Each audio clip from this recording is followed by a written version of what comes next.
Buletin pagi 13 Mac, saya Syahira Izati Yaakob. Tajuk utama pagi ini. Pencemaran bahan kimia 13 sekolah di Pasir Gudang diarah tutup.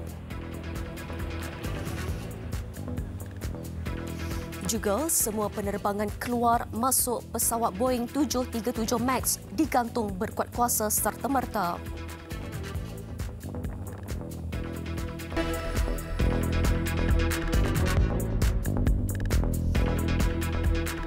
Assalamualaikum dan salam sejahtera. 13 buah sekolah diarahkan ditutup sementara sehingga satu tarikh diumumkan kelak susulan kejadian pembuangan sisa bahan kimia ke dalam Sungai Kim Kim, Pasir Gudang, Johor. Pengerusi Jawatan Kuasa Kesihatan Alam Sekitar dan Pertanian Negeri, Dr. Sahrudin Jamal berkata, arahan penutupan itu melibatkan 4 buah sekolah menengah kebangsaan dan 7 sekolah kebangsaan serta 2 sekolah agama. Antara sekolah menengah yang terlibat adalah SMK Pasir Putih, SMK Tanjung Puteri Resort, SMK Kota Masai dan SMK Kota Masai 2. Sekolah kebangsaan pula melibatkan SK Taman Pasir Putih, SK Pasir Putih, SK Tanjung Puteri Resort, SK Kota Masai 2, SK Kota Masai 3, SK Kota Masai dan SK Perigi Aceh. Sekolah agama pula melibatkan Sekolah Agama Kampung Pasir Putih dan Sekolah Agama Taman Pasir Putih. Tambah Dr. Sahrudin, arahan penutupan 13 buah sekolah ini dikeluarkan bermula hari ini sehingga tarikh yang ditetapkan. Jelasnya arahan ini susulan kerajaan negeri melalui Jawatan Kuasa Pengurusan Bencana Negeri telah mengaktifkan jawatan kerja bagi menangani kejadian pembuangan sisa bahan kimia di Sungai Kim Kim. Beliau menambah jawatan kuasa kerja itu diaktifkan bagi menyelaraskan dan memantau kejadian tumpahan bahan kimia yang berlaku. Kerajaan negeri juga bersetuju untuk melantik kontraktor yang dilesenkan oleh Jabatan Alam Sekitar bagi melaksanakan kerja-kerja pembersihan di Sungai Kim Kim sepanjang 1.5 km yang akan diselaraskan oleh pihak Jabatan Pengairan dan Saliran dan JAS negeri.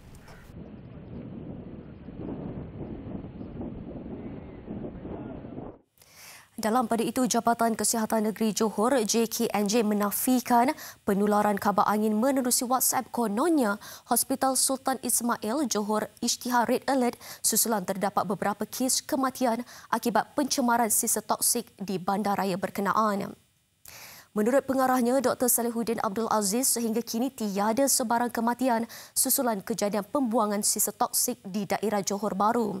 Jelasnya, sebarang maklumat terbaru berhubung isu terbabit akan disiarkan dari semasa ke semasa oleh Jawatan Kuasa Pengurusan Bencana Negeri. Orang ramai diminta untuk lebih prihatin dengan memperoleh maklumat sahih daripada pihak berwajib bagi mengelakkan timbulnya maklumat palsu yang mendatangkan kerisauan orang ramai.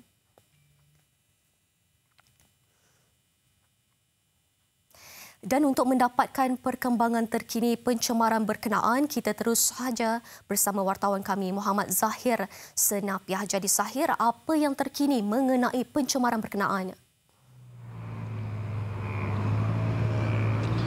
Terima kasih Syahira. Di sepentas saya kini berada di hadapan Hospital Sultan Aminah Johor Bahru, di mana sebahagian kira-kira 35 pesakit termasuk pelajar dan penduduk kampung sedang dirawat di hospital ini yang dimasukkan lewat petang semalam.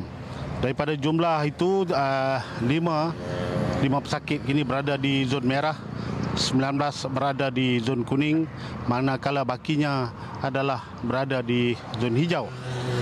Dan sehingga kini lebih 500 penduduk ataupun pelajar daripada Pasir Gudang telah pun mendaftar sebagai pesakit di Hospital Sultan Ismail dan Hospital Sultan Aminah ini.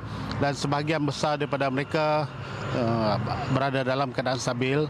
Namun ramai juga yang telah pun diberi rawatan sebagai pesakit luar dan telah pulang ke rumah masing-masing.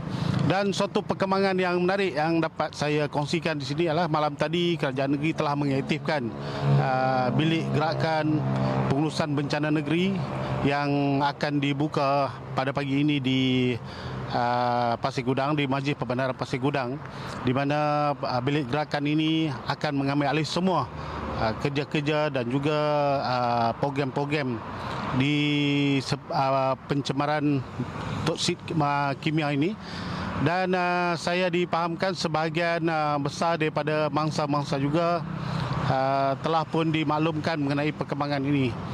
13 buah sekolah seperti mana yang Syahriah sebut tadi, 13 buah sekolah telah diarah tutup sementara bagi membolehkan pelajar-pelajar ini berada di rumah dalam keadaan baik dan tidak berada di sekolah. Namun timbul persoalan mengenai tahap keselamatan udara di kawasan Pasir Gudang ini, meskipun sebahagian besar pelajar-pelajar ini berada di rumah dan penduduk berada di rumah, namun mereka masih lagi menghirup udara yang sama, dan ini menimbulkan persoalan sejauh mana tahap keselamatan penduduk di kawasan itu. Satu lagi perkembangan yang boleh saya kongsikan setakat ini ialah kerajaan negeri juga telah mengarahkan Jabatan Alam Sekitar melantik satu kontraktor bagi membersihkan Sungai Kim sepanjang 1.5 km daripada bahan-bahan kimia yang telah dibuang untuk mengelakkan berlakunya kembali pencemaran udara. Dan apa yang berlaku semalam adalah rentetan daripada perubahan cuaca di mana cuaca panas itu telah memberi kesan kepada bahan kimia dan bertindak balas menyebabkan berlaku pencemaran dan menyebabkan 2 buah sekolah, itu Sekolah Kebangsaan Tanjung Puteri Resort dan SMK Tanjung Puteri Resort yang terpaksa ditutup. Jadi sehingga kini kami juga masih menanti perkembangan mengenai tindakan-tindakan yang akan diambil oleh pihak kerajaan negeri, khususnya Jabatan Pendidikan, yang dijangka akan mengumumkan tarikh untuk membuka semula sekolah-sekolah berkenaan selepas semuanya didapati selamat. Jadi sekian dulu laporan saya daripada Johor Bahru ini. Kembali bersama Syahriah di Pentas, di Sri Pentas. Silakan. Baik, terima kasih Zahir. Jaga diri di sana dan selamat bertugas. Baik, pihak berkuasa penerbangan awam Malaysia CAAM menggantung semua penerbangan keluar masuk menggunakan Boeing 737 MAX dari negara ini berkuat kuasa serta-merta. Menurut Ketua Pegawai Eksekutif CAAM Ahmad Nizar Zulfakar, penggantungan itu kekal sehingga notis selanjutnya dikeluarkan. Tambah Ahmad Nizar, pihaknya mengesahkan tiada pesawat negara ini yang menggunakan Boeing 737 MAX. CAAM dengan serta-merta menggantung operasi pesawat jenis berkenaan keluar atau masuk Malaysia dan juga transit ke Malaysia sehingga notis berikutnya. Kenyataan itu susulan tragedi yang menimpa pesawat Ethiopian Airlines yang terhempas ketika dalam penerbangan dari Addis Ababa ke Nairobi pada Ahad dan mengorbankan kesemua 157 penumpang dan kru. Nahas itu juga merupakan tragedi kedua melibatkan pesawat itu dalam tempoh 5 bulan selepas pesawat syarikat penerbangan tambang murah Lion Air terhempas Oktober lalu mengorbankan kesemua 189 penumpang dan anak kapalnya. Dalam pada itu, pihak berkuasa penerbangan awam Singapura dan Australia mengharamkan semua pesawat jenis Boeing 737 MAX dari menggunakan ruang udara mereka susulan nahas membabitkan Ethiopian Airlines. Di Singapura, pengharaman tersebut berkuat kuasa mulai jam 2 petang semalam. Menurut satu kenyataan pihak berkuasa penerbangan Singapura, pengharaman itu bermakna operasi semua jenis Boeing 737 MAX yang memasuki atau keluar dari Singapura digantung sementara. Berikutan itu, operasi Silk Air yang mengendalikan 6 pesawat Boeing 737 MAX akan terjejas. Beberapa syarikat penerbangan lain turut terjejas termasuk China Southern Airlines, Garuda Indonesia, Shandong Airlines dan Thai Lion Air. Di samping Singapura, Australia turut melarang semua jenis pesawat Boeing 737 MAX dari memasuki ruang udaranya. Menurut pihak berkuasa penerbangan Australia, larangan tersebut hanya membabitkan Silk Air dan Fiji Airways. Larangan tersebut akan dikaji semula apabila maklumat keselamatan yang relevan diperolehi. Dan terbaru turut menyertai gelombang negara yang menggantung pesawat Boeing 737 MAX adalah Britain dan Turki.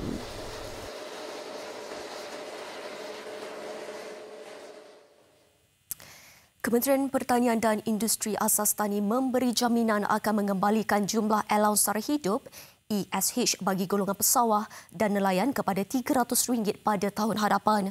Menterinya Datuk Salahuddin Ayub berkata beliau akan membawa perkara itu untuk dimasukkan dalam bajet 2020 mengambil kira keadaan golongan berkenaan yang amat memerlukan kenaikan itu. That is my commitment lah. Komitmen saya sebagai menteri, I will fight for that. Sekiranya tahap kewangan kita mengizinkan. Ya. Tapi saya akan tak boleh kata paksa lah. I will fight. Saya akan berjuang untuk mereka dapat balik paling tidak RM300. Sekiranya ekonomi kita bagus, kita akan cadangkan untuk ditambah. Beliau terdahulu menghadiri program Hari Bertemu Pelanggan bersama agensi di bawah kementerian itu di Institut Penyelidikan Perikanan Batu Maung, Pulau Pinang. Pemberian ESH membabitkan kira-kira 40,000 nelayan dan 320,000 pesawah yang layak di seluruh negara. Pada tahun ini, kedua-dua golongan berkenaan diperuntukkan menerima bantuan RM200 sebulan. Katanya, mesyuarat Kabinet baru-baru ini juga membincangkan kaedah membantu kumpulan pesawah, petani dan nelayan yang terjejas akibat cuaca panas.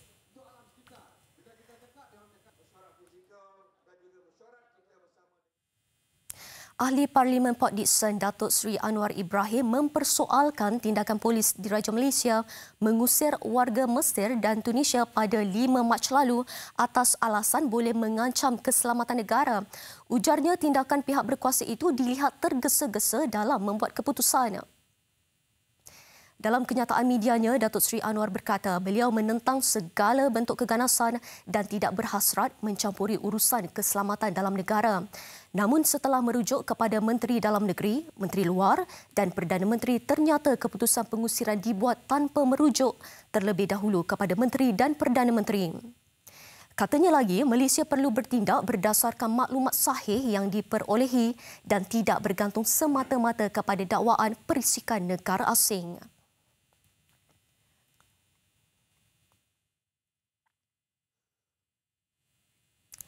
Calon Pakatan Harapan Dr. S. Triram dipilih bertanding semula bagi pilihan raya kecil Dun Rantau berikutan dinafikan hak untuk bertanding pada pilihan raya umum ke-14 yang lalu.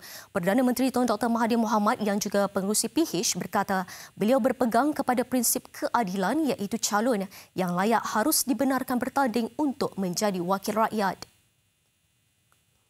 Ya, kita kena pegang kepada prinsip, iaitu kita dapati bahawa yang jadi calon dulu adalah orang tertentu. Kerana penipuan, maka dia yang kalah. Sekarang ini didapati bahawa pilihan raya itu dibatalkan dan diadakan pilihan raya kecil untuk menentukan siapa sebenarnya yang patut jadi wakil rakyat di situ. Jadi orang yang lama diletak di situ juga. Sementara itu mengulas mengenai dakwaan Dr. Triram yang gagal menjelaskan hutang berkaitan dengan PRK rantau, Tun Mahathir berkata selagi calon tidak bankrupt, mereka dibenarkan untuk bertanding meskipun mempunyai hutang. Pada PRU 14, Dr. Triram tidak dibenarkan bertanding ekoran ketiadaan PAS yang dikeluarkan Suruhanjaya Pilihan Raya untuk memasuki pusat penamaan calon. Susulan itu, calon Barisan Nasional Datuk Seri Muhammad Hassan diumumkan menang tanpa bertanding. Namun 16 November tahun lalu, Mahkamah Khas Pilihan Raya memutuskan PRK Dun Rantau perlu diadakan serta-merta berikutan kemenangan Datuk Seri Muhammad di kerusi itu tidak sah dan terbatal.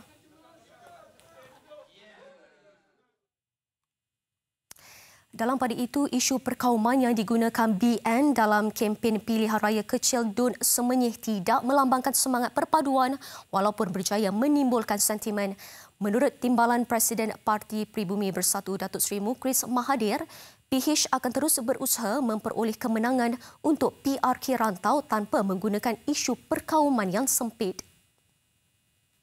Ya, insyaAllah tentulah kita pun mesti ni, rakan-rakan kita datang ke Semenyih hari itu bertugas lumus bersama kita untuk berusaha suatu PRK Semenyih, maka kita pun mestilah reciprocate dan melakukan yang terbaik bagi calon mereka di rantau nanti.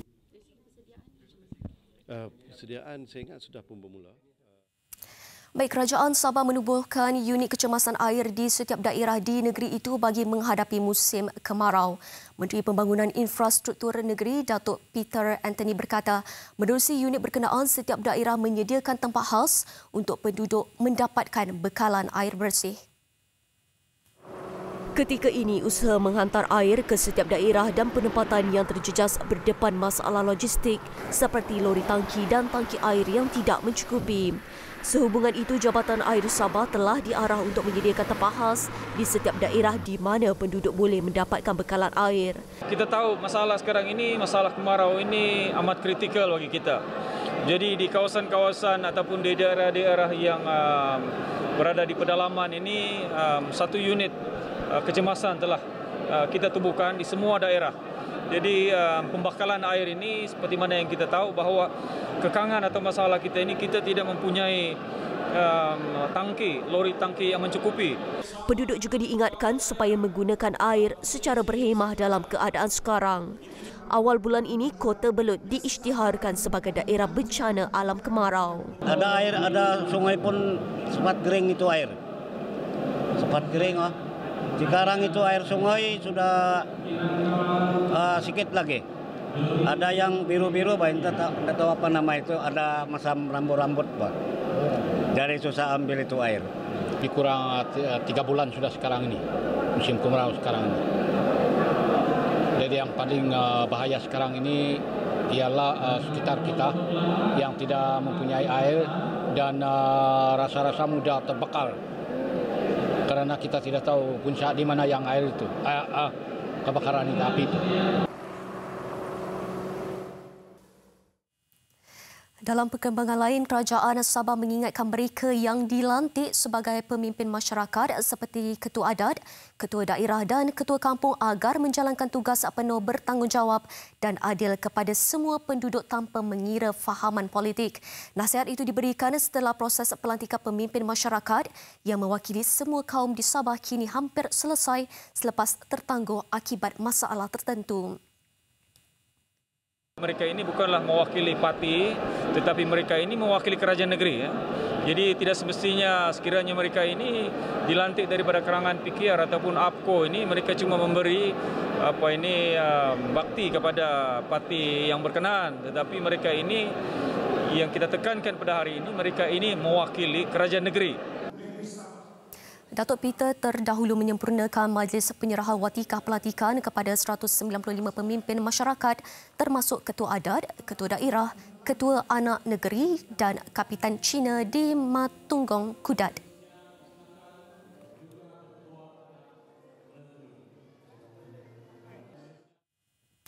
Satu majlis makan malam amal anjuran bersama Menteri Besar Incorporated MBI Kedah bakal berlangsung sempena pameran maritim dan aero angkasa antarabangsa Langkawi hujung bulan ini. Melalui makan malam amal pertama, sempena 5 itu jualan meja dan lelongan akan diadakan bertujuan untuk menyumbang kepada badan amal yang terpilih. Malam amal yang dianjurkan bersama oleh Menteri Besar Incorporated ataupun MBI Kedah untuk tujuan mengumpul dana untuk satu pertubuhan isteri wakil-wakil rakyat Pakatan Harapan Negeri Kedah. Ini yang baru yang diberi nama Pertubuhan Kasih Kedah. Melalui Pertubuhan Kasih Kedah, dana yang terkumpul bakal disalurkan kepada golongan yang memerlukan sekitar negeri berkenaan. Majlis Makan Malam Amal yang berlangsung pada 29 Mac bakal dihiburkan oleh Datuk Sheila Majid, Anwar Zain, Havi Malaiholo dan Marcel Siahan. Kasih Kedah diketuai oleh Tok Puan Nurzita Zakaria, isteri Datuk Seri Mukris. Selain menyalurkan bantuan kewangan, badan amal itu juga memberikan bantuan pendidikan, perumahan, perubatan dan lain-lain. Bertemu kembali. Menjelang pilihan raya Indonesia yang berbaki sebulan, Presiden Indonesia Joko Widodo mendahului pencabarnya Prabowo Subianto berdasarkan tinjauan pendapat yang dikeluarkan minggu ini. Presiden yang popular dengan panggilan Jokowi itu dijangka menang dengan sokongan 55%, manakala Prabowo hanya memperoleh 32%. Sebagai penyandang, kelebihan dilihat berpihak kepada Jokowi yang akan berentap buat kali kedua menentang Prabowo selepas pilihan raya 2014. Tinjauan yang dilakukan Saiful Mujani Research and Consulting SMRC Januari lalu menunjukkan jumlah pengundi atas pagar berkurangan 13% daripada hampir 25% beberapa bulan lalu. Pilihan raya kali ini tidak akan memberi kejutan yang sukar diramal memandangkan keadaan ekonomi, politik dan keselamatan stabil. Kempen 6 bulan sejak Oktober lalu bermula agak perlahan tetapi momentumnya semakin meningkat menuju hari pemilihan 17 April ini.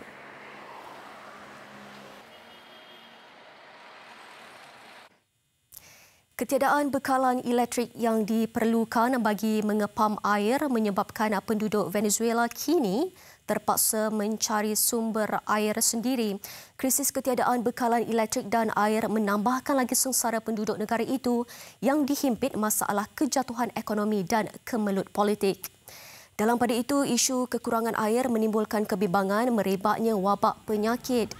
Kini, ramai penduduk terpaksa mencari air di saluran paip yang membawa sisa kumbahan dari Caracas bagi menjalankan aktiviti seharian seperti memasak dan membasuh pakaian. Presiden Nicolas Maduro mendakwa masalah ketiadaan elektrik adalah perbuatan sabotaj. Namun pembangkang menyalahkan kerajaan yang mengamalkan rasuah.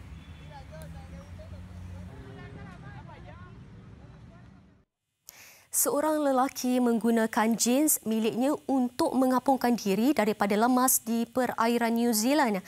Mangsa yang dikenali sebagai Anne Mook dari Jerman mengubah suai jeans yang dipakai menjadi jaket keselamatan sekaligus membantunya terapung di tengah lautan. Mook 30 tahun kemudian bertahan di lautan lebih 3 jam sebelum helikopter penyelamat tiba di lokasi. Difahamkan kapal layar yang dinaikinya terbalik 28 km dari kawasan pesisir pantai Tolaga Bay. Operasi pencarian dimulakan sebaik pasukan penyelamat menerima laporan yang dibuat abangnya.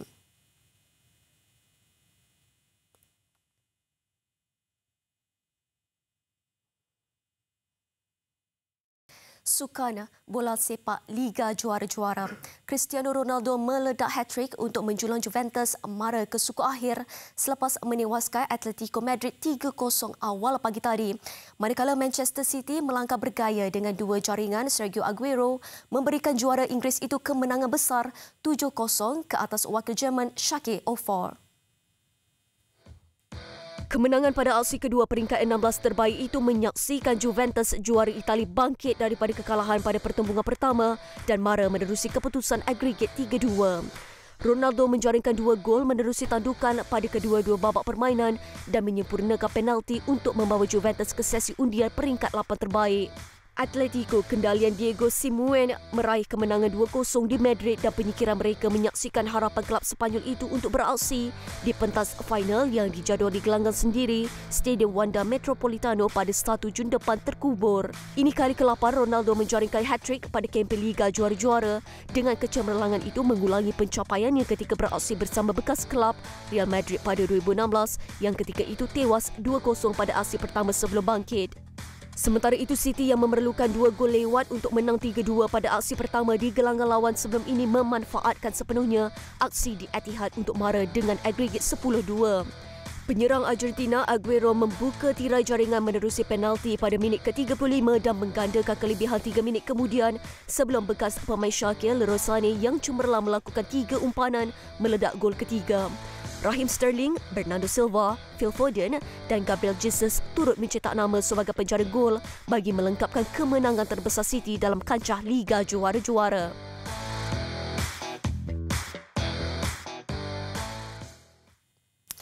Johor Darul Takzim JDT bangkit untuk keputusan seri 1-1 dengan Gyeongnam FC pada aksi kumpulan E saingan Liga Juara-Juara Asia di Stadium Tan Sri Hasan Yunus Lakin malam tadi. Ia mata sulung skuad Harimau Selatan yang bersaing julung kali pada pertandingan elit Kelab Asia menentang naib juara Liga 1 Korea Selatan musim lalu. Sebaik aksi bermula, skuad Harimau Selatan tampak garang melakukan beberapa serangan dengan gerakan daripada pemain sayap Gonzalo Cabrera dan Safawi Rashid bagi membantu penyerang Diogo Luis Santo. Percubaan awal anak didik Mora hadir pada minit ke-13 selepas bola umpanan. Diogo menyaksikan Safawi yang tidak dikawal melakukan sepakan lincung ke penjuru kanan gol, memaksa penjaga gol Lee Bum-su merebahkan badan untuk menepis bola keluar. Bersambung pada babak kedua, pelawat mula meningkatkan corak permainan dan memecah kebuntuan pada minit ke-52 menerusi Kwak Tae Hui.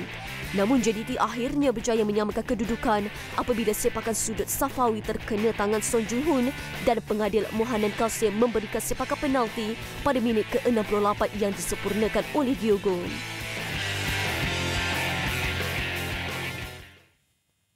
Sekian Buletin Pagi. Jangan lupa ikuti lebih banyak berita di platform digital Buletin TV3. Saya Syahira Izzati Yaakob. Salam hormat dan Assalamualaikum.